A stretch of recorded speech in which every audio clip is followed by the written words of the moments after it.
Welcome to That Digital Take. I'm your host, Torri Webster.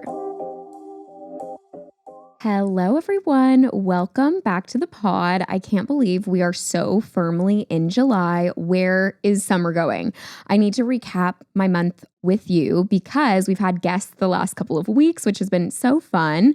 But when that happens, I fall behind on all the lore that is happening behind the scenes, which I know you guys love the tea. So I thought today we'd do a really fun, nice little solo pod and ease into that summer vibe. So let's go backwards a little bit. I kicked off my month with the most insane jaunt of all time.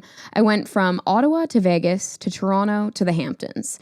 And let me give you a little breakdown of what was going on in each place. So Ottawa, I had some family commitments. I was visiting friends. It was just like kind of a crazy weekend. I then had to fly directly to Vegas for a really exciting opportunity. And you guys are going to learn a lot more about it in August. It actually launches on my birthday, so stay tuned for that. And Vegas was unreal. I mean, you guys know I love gambling. I love Vegas. The vibes were great. It was obviously a work trip, but there's always a little fun to like sprinkle some fun inside the work trip. So that was just really rewarding and a really exciting project that's going to come to life. And it was just chaotic. Going from Ottawa to Vegas is not straightforward. We had to connect through Montreal. I almost missed the connecting flight. And then when I landed from Vegas on the Tuesday night, it was like 10 p.m. And the next morning at 7 a.m., I had to be on set with the TikTok team. And it was just one of those weeks where I was like, if one thing doesn't fit properly into this itinerary, like just the Jenga will come following down. Is that the game where everything crumbles if you take the wrong stick out? Okay, Jenga, yeah. So it was just one of those weeks. I'm like, if I don't land on time from Vegas, I'm going to be screwed, and then I'm going to miss my call time to be on set the next morning with the TikTok team. That's also a really fun project coming out. I did a bunch of street interviews. I don't know how much I can tease yet, but I'll leave it at that. I was running around downtown Toronto. We had the crew in from New York City, and we got some really fun content. It's also rare for me that I completely release myself from an edit. Like normally when I shoot for my clients, 99% of the time I'm shooting it, I'm editing it, I'm kind of coming up with that final cut. But in this circumstance, I was almost hired more as like a talent, like run and gun talent. So all day I was on set with the team, but then I basically just left the footage with the camera team and with the production team. So I'm kind of like also waiting on bated breath to see the final product, which is just kind of funny, I guess brings me back more to my like original acting days, because that's obviously the case. I don't have say on final edit. But yeah, really curious how that project will land as well. So really exciting things happening. Lucky week, big week. But after I finished on set from TikTok, this is crazy. Like you guys are gonna be like, what? I don't understand.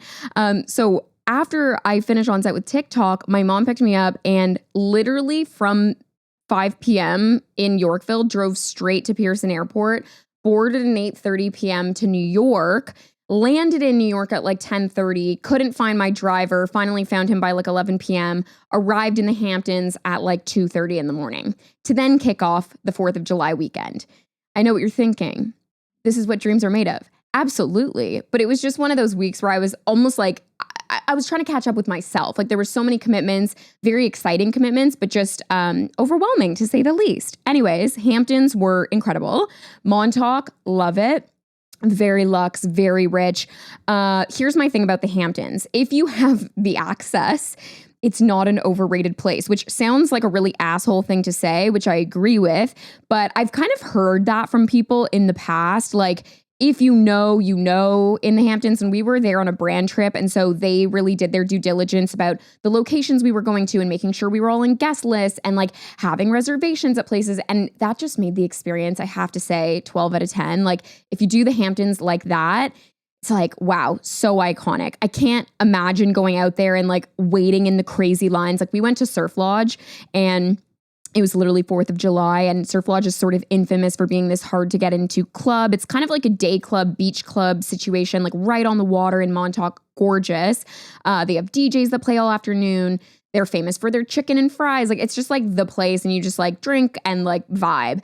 And it's hard to get into. And it's kind of ironic because we were in Aspen a couple of years ago, again, with the Revolve team. And we kind of actually got kicked out of the winter version of Surf Lodge. It was like, I forget what they called it, if it was Winter Lodge or like it was Snow Lodge. That's what it was. It was Snow Lodge. And we happened to like be in a booth that I guess we weren't meant to be in. We got in a lot of trouble. They escorted us out of Snow Lodge. It was actually like a big drama. Obviously everything got sorted in the end. We got apology hats from the team, which were like these like really insane like Aspen custom hats.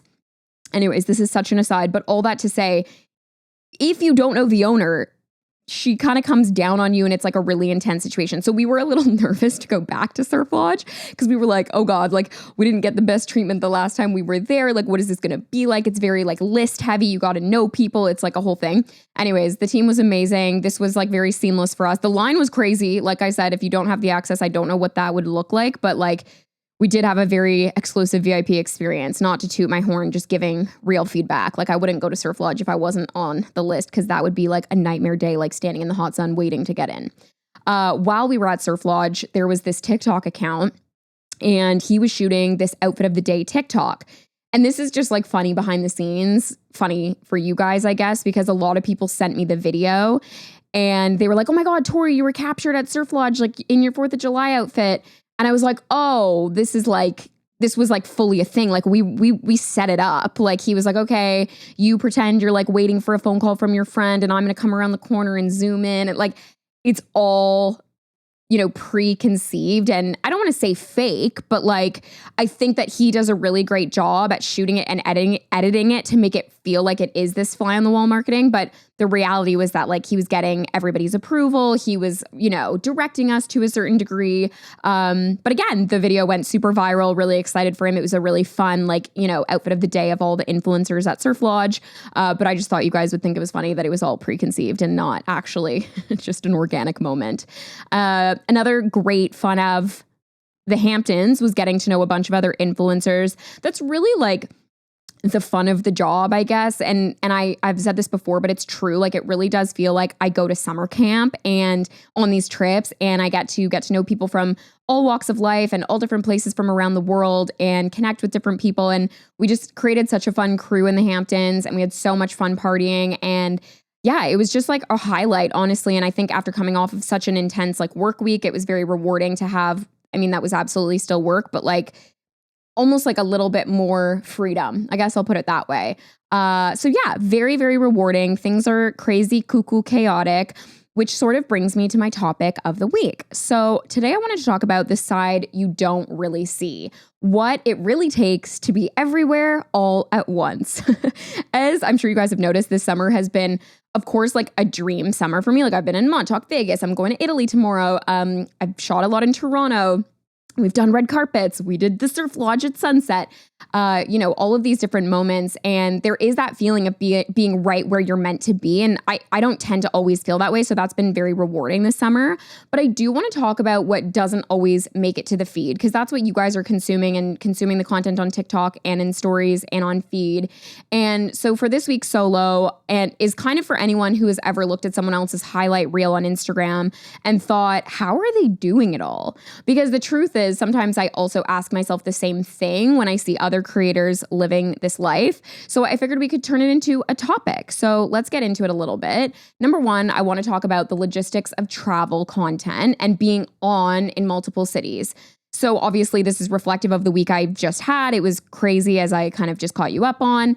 And I guess there's things that fall under this pillar that I just want to bring to light. So number one, for me at least, it's not just like me packing a bag and going on a trip. So like before the trip, I have to make sure I've locked in all my brand deliverables, my contracts with the brands. I often am known for like packing outfits that are content specific outfits. So like I've used the example of like Coachella and Heineken, like I wear Heineken green or things like that, because I think that's really nice to give the brand recognition in those ways and like use color and palettes and fashion to play into content. I have to plan my transitions. I have to plan so many different things that end up just being very overwhelming. And so I did just want to bring light to that. Okay, so then that brings me to being on the trip. That was kind of my pre-trip. Then during the trip, I have to capture everything, right? So from B-roll to kind of like sit down moments when we end up at these brand dinners, I shoot the outfits of the day. And somehow all within that, I try to stay in the moment. And I also try to document it all at the same time. And then after the trip, like post-trip, I'm editing all the content, I'm uploading the content, I'm drafting captions, I'm negotiating usage or rights with brands depending on where things netted out, and I have to chase approvals from all the brands to make sure that they align on all the content I've created. So you can see how this is very overwhelming.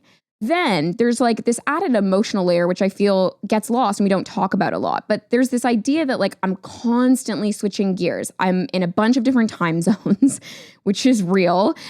Jet lag, different people, different brand teams, different expectations, different priorities. Like some brands are a lot more strict, some brands have a lot more guidelines. And though this is very energizing for me because I've talked about how I'm very extroverted, there is an underlying drain that happens no matter what because you're just constantly performing. Like you're like on a rat race a little bit. So kind of my point to emphasize on all of this is that there is a difference between like vacationing, like truly vacationing, and then content-based travel. In my opinion, one is very refueling. And then the other one, like I said, is a performance. It is very performative. And it is my job to be in those positions and to bring a certain energy and to be positive and to show up in a certain way. And there is pressure that comes with that. Number 2, there is the financial and emotional cost of showing up professionally while managing personal relationships. And we've talked about the financial aspect of this before, but to put it bluntly, like we are fronting costs, like whether that's putting money towards flights, wardrobe, paying for meals on site, and before anything gets reimbursed or before your campaigns actually get paid for, there is pressure there because especially when for us in the influencer world, paychecks are not net 30, they're definitely not net 15, like people in the real world get paid every 2 weeks, not the case. Super common, like I've said before, to have things be net 60, even net 90. Like things in this industry move really slowly. So there is that financial pressure while you're traveling to kind of cover everything and like, keep the business going. Emotionally, it's also a juggling act. It could be as simple as like having to FaceTime your partner and like I'll be like traveling and I'm like, oh, haha, Adam, I'm like getting glam in a hotel room at midnight and we've got a million things to do and we're out till 2 a.m. Or it could be like missing a friend's birthday because you have to hit a deadline and you have to say no to things because you're on the road a lot. And like that's a very real sacrifice in this industry. I think that trying to keep your real life people close to you while also nurturing industry connections in new cities is very complicated. I'm lucky to have such a supportive, group of people in my life that really understand what I do, but it's not, I'd be remiss to not say like this can be a very lonely career path. And we have kind of dove into that in the past, but like, I think the travel piece, it plays into it because like, yes, these things are all very exciting, but if you're not sharing it with the people you love most, like it can feel empty. So I mean, I was lucky actually in Vegas. My partner got to shoot it for me. So that was a really exciting time. Like we rarely work together. You guys know he's a cinematographer. But when those opportunities do arise where we can collaborate and I can bring him on projects, like that's really fun because it means we get to travel together, shoot together, spend a day on set together. And that can feel really exciting for us. And then also the Hamptons I got to spend with my best friend. So it's like, those are moments that like I can't trade because it's the people I get to share it with. But, success can be isolating when your calendar starts to feel like a competition sort of between your personal joy and then obviously your professional obligations. So yeah, I felt that was worth mentioning. Number 3, when the wins feel real, but the pace feels unsustainable. And this is very real because you're proud. You're proud of yourself genuinely. You're like, okay, you know what? I've worked really hard to get here. I deserve to be here. It all feels really right. Like I said at the beginning of the episode, feeling like you're in the right place at the right time. But the truth is, like the inbox doesn't slow down while you're gone. The to-do list grows mid-flight because your other clients have other expectations. And even on your days off, you're kind of starting over because you have these scripts you've got to do or you have editing you've got to do. And you always kind of feel like you're behind the 8 ball. And that can be challenging because then you don't feel like you're showing up as your best self. And it's a weird tension because getting the brand deals that you've dreamed of is like iconic, but then having zero time to actually celebrate those wins is like the flip side to it. Like you're like, oh, I'm doing this amazing thing and I've dreamed of this experience, but I don't actually get to sit back and like sit in the gratitude. Like it almost happens so quickly. Like you blink and you're like, oh my God, like how did that all happen? So the point I wanted to emphasize here is just because it doesn't, or just because it's exciting doesn't mean it's easy.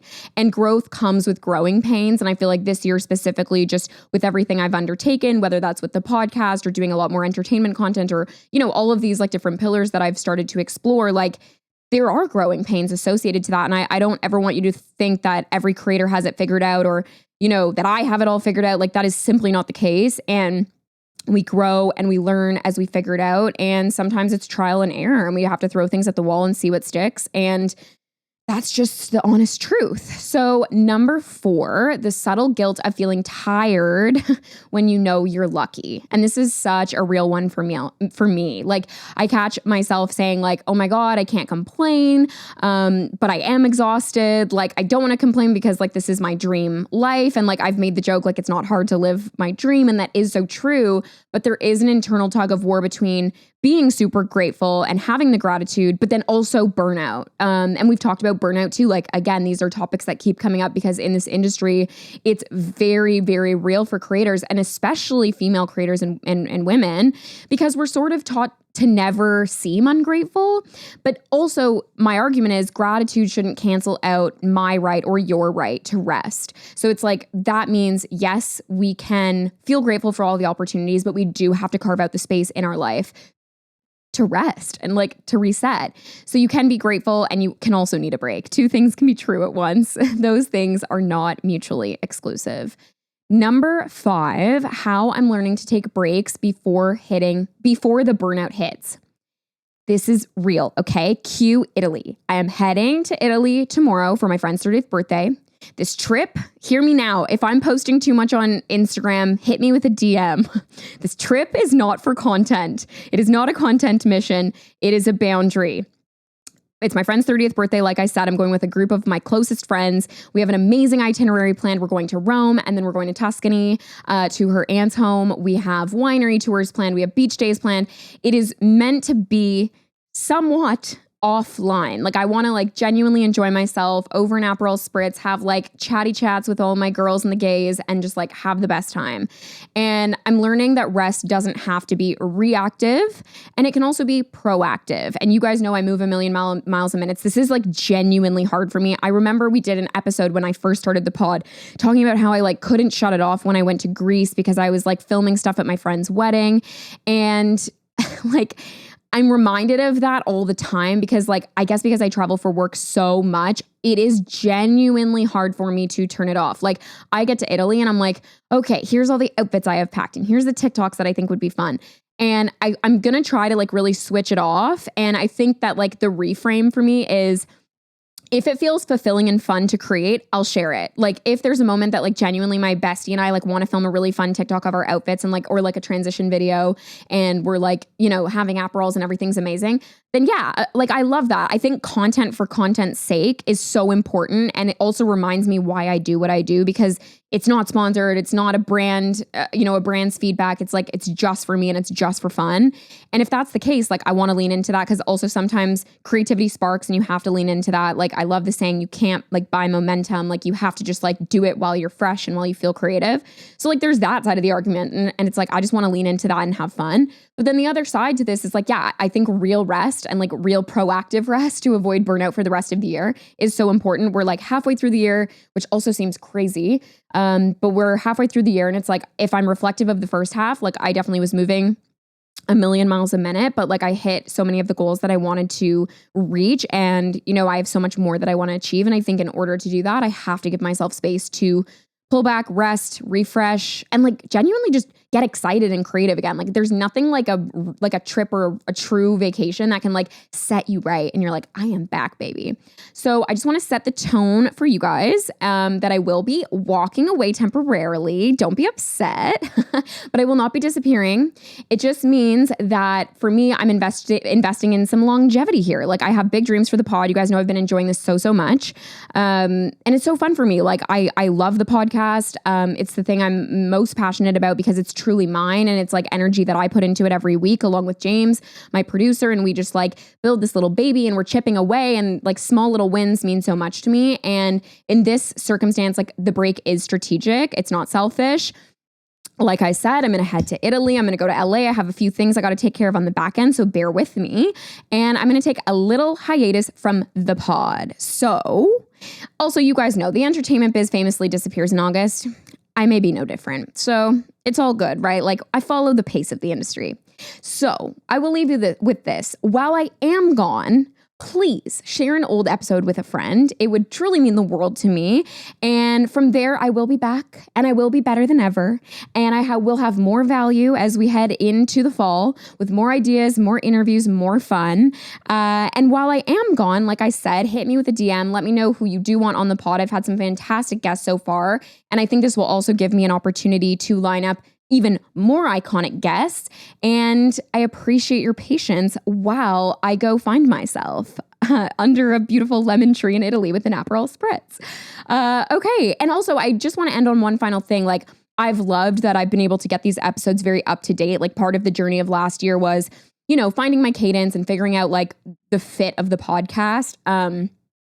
But with that being said, it's really exciting that like the content has been so fresh for you guys. And like, you're going to get this episode on Monday while I'm in Italy, and like, just know that everything is happening in real time. And that's also why I think this break is important, because there was a time where everything was like block shot and pre-shot and like, but it just felt like you guys weren't getting up to speed information. And I would rather put out like content in a timely manner that is valuable versus like block shooting everything and then just like throwing things at you. So again, with that said, I will be back. This is not goodbye. This is just, I'm off to live La Vida Dolce Loca. What's the saying? What's the saying? Live. I'm off to live. And that's the other thing. I'm off to live. And here's the thing. Sometimes you just need more content. And that is very real. Like I tell you guys, all of the topics from the show come from my real life, come from things that are happening. The writer's room needs some time to get, some things on the page. And we need some time to live some life and experience some things so that the content can grow deeper and grow more personal and more exciting. Anyways, you heard it here first. I will be back. Love ya. Mean it. Bye.